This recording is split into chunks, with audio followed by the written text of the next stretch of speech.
Hi guys, it's your solar guy, Sunday Akomolede. I'm here today to give you some professional advices during cloudy or poor weather environments. Now you see customers or clients complaining, solar doesn't work during cloudy or weather or bad weather environment.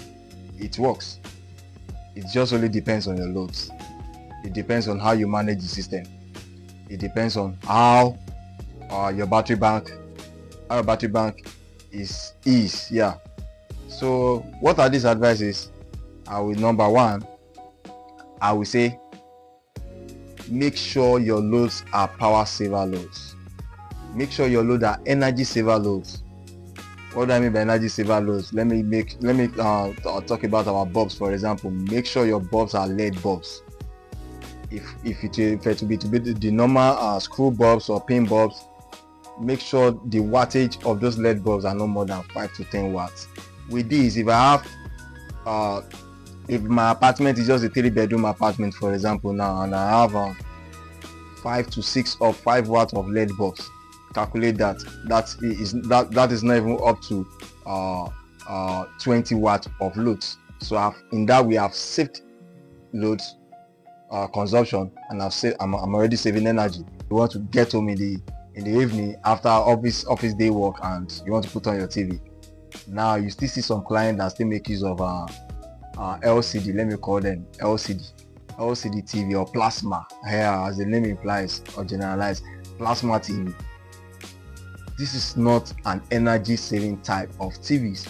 Now what are the energy saving types of TV? LED TVs. Now let me use a 32-inch plasma TV for example. A 32-inch plasma TV for example consumes about close to 200 watts, from I think around 150 to 200 watts of load, while a LED 32 watt TV consumes nothing more than 50 watts. Now can you look at the trend of energy you've saved? So these are the type of energy saving loads that are recommended generally for solar system, and most especially for cloudy weather or environments like this. Make sure you go with energy saving loads. Also make sure you manage your loads. Know when to put on these loads, know when to put off these loads. If you know that your battery bank is entirely drained, please shut down your system, allow it charge.